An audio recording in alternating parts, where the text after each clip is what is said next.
कौन है ये खाटू श्याम जी? 3 बाण से पूरा महाभारत समाप्त करने का काम संकल्प ले रखा था। कौन? बर्बरीक जी ने। 3 बाण से सारा युद्ध समाप्त। भगवान ने कहा अच्छा, यदि इस पीपल के पत्ते पर तुमने 1 बाण से छेद कर दिया तो मैं मान लूंगा कि तुम 3 बाण से पूरा महाभारत जीत लोगे या समाप्त कर दोगे। ठीक है। एक पांव के नीचे पत्ता दबा लिया भगवान ने और बाण चलाया। श्री बर्बरीक जी ने चलाया बाण। 1 बाण से सारे पत्तों में छेद हो गया। आश्चर्य मानेंगे आप लोग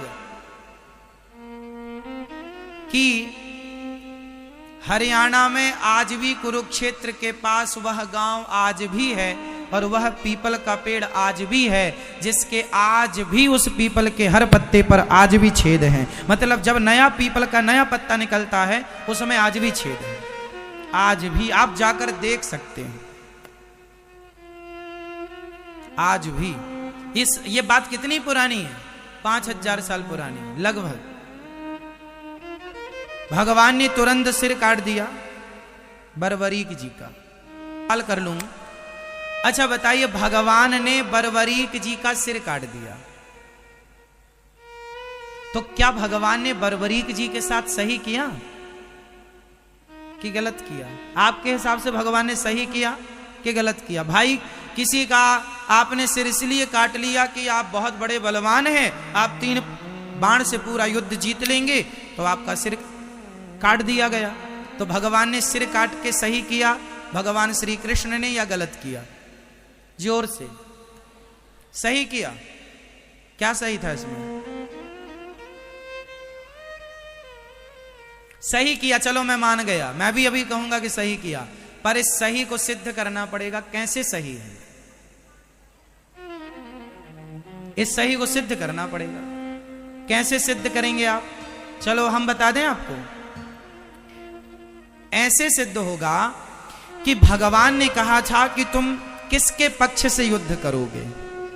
बर्बरीक जी ने कहा जो हारेगा मैं उसके पक्ष से युद्ध करूंगा। तो भगवान को पता था कि कौरव हारेंगे, और कौरव हारेंगे तो यह कौरवों के पक्ष से युद्ध करेगा, और कौरवों के पक्ष में यदि इतना बड़ा योद्धा खड़ा हो जाएगा तो कौरवों की शक्ति बढ़ जाएगी। और ये कौरव वही लोग हैं जो भरी सभा में एक नारी का अपमान करते हैं कपड़े उतार कर। तो ऐसे दुष्टों की सेना में ये जाकर उनका बल बढ़ाएं, इसलिए भगवान ने ना चाह करके भी सिर काट दिया। और सिर काटा।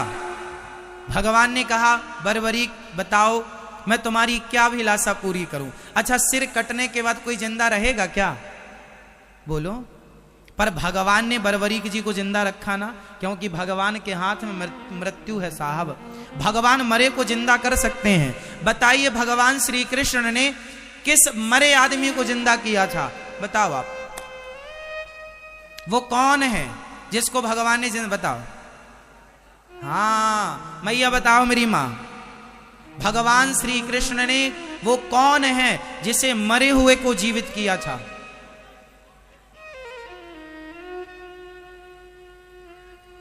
चलो भैया बताओ। नहीं, अभिमन्यु को नहीं जिंदा किया था, उनके पुत्र परीक्षित को। हाँ ये ठीक है आपकी बात, गर्भ में रक्षा की थी भगवान ने।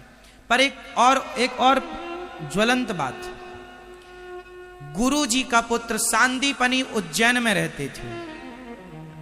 गुरु जी सांदीपनी जी उज्जैन में रहते थे, जहां भगवान श्री कृष्ण पढ़ने गए और 64 दिन में 64 कलाएं सीखी। जहां पर सुदामा जी से भगवान की मित्रता हुई, वहां पर जब पढ़कर भगवान आने लगे तो भगवान ने गुरु जी से कहा, गुरु जी मैं आपको दक्षिणा में क्या दूं?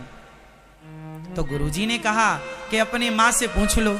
तो गुरु माता से पूछने गए, गुरु माता जी आप बताओ क्या चाहिए? गुरु जी तो कुछ कह नहीं रहे हैं। तो गुरु माता ने कहा, कन्हैया तुम हमें छोड़कर ना जाओ, यही हमारी गुरु दक्षिणा है। भगवान ने कहा, मां मुझे तो जाना पड़ेगा, कुछ और मांग लो। तो फिर एक काम करो, मेरा बेटा था वो मर गया था, कई साल पहले मर गया था, उसकी बॉडी भी खत्म हो चुकी थी, हड्डियों का भी पता नहीं था। हमें जिंदा करके दो। अब भगवान हो, अब भगवान तो भगवान है, ठीक है चले यमराज के पास, चलो हमारे गुरुजी के बेटा को लाओ। महाराज बेटा की आत्मा तो है, सूक्ष्म शरीर तो है, शरीर का आता पता नहीं है। भगवान बोले शरीर हम बनाएंगे, लाओ।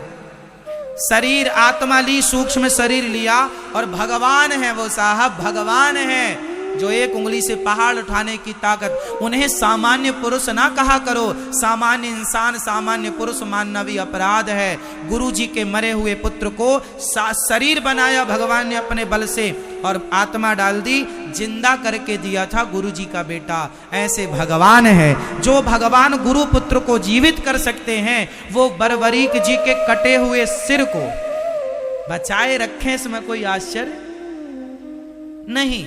अब भगवान ने कहा बताओ तुम्हारी क्या इच्छा है। बरबरीक ने कहा मैं आपके हाथ से मरना चाहता था, इसलिए मैंने जिद की आपसे, मैं आपके हाथ से मृत्यु चाहता था। भगवान बोले अब तुम मरोगे नहीं, इच्छा बताओ। बोले मैं महाभारत देखना चाहता हूं कि इस महाभारत में कौन योद्धा है। एक पर्वत के शिखर पर भगवान ने रख दिया कटा हुआ सिर, और कहा कि अब तुम्हें दर्द नहीं होगा, पीड़ा नहीं होगी, कोई कष्ट नहीं होगा। रखा, 18 दिन तक खूब युद्ध हुआ। युद्ध पूरा हुआ, पांडव जीत गए। कुछ दिन के बाद भगवान बरबरीक जी से मिलने गए पांडवों को लेकर। भगवान ने बरबरीक जी से कहा भैया बताओ कि महाभारत में तुमने सबसे बड़ा योद्धा किसे माना है, किसे आप बड़ा योद्धा मानते हैं। अर्जुन को लगा अपने ही नाम आएगा, गांडीवधारी। भीम भैया बोले हमारा गदा काम कर गया है। पर बरबरीक जी ने मुस्कुराते हुए कहा प्रभु इस महाभारत में मुझे आपके सुदर्शन चक्र के अतिरिक्त कुछ दिखाई ही नहीं पड़ा। पांडवों का अर्जुन जो जो बाण छोड़ता था अपने गांडीव से, वो 10 कदम पे जाके गिर जाते थे। वो तो आपका सुदर्शन चक्र उन्हें गति प्रदान करता था, उन्हें बल प्रदान करता था। अब अर्जुन को समझ में आया कि महाभारत के असली हीरो हम नहीं, ना करते हुए भी भगवान सब करते हैं। जैसे महाभारत में कुछ ना करते हुए मेरे कन्हैया ने सब कुछ किया, भगवान ना करते हुए सब कुछ करते हैं। तो बरबरीक जी से कहा अब तुम्हारी इच्छा बताओ। प्रभु बस आपका दर्शन हो गया, कोई कामना नहीं। भगवान बोले सुनो तुम निर्दोष हो, तुमने कोई अपराध तो किया नहीं, मैं तुम्हें मृत्यु दंड किसका दूं। इसलिए जाओ अब से तुम खाटू में रहना, और मेरे अब तुम बरबरीक के नाम से नहीं, मेरा अपना मेरे बहुत सारे नाम है, गोविंद है, गोपाल है, मनमोहन है, मदन मुरारी है, गिरिवरधारी है,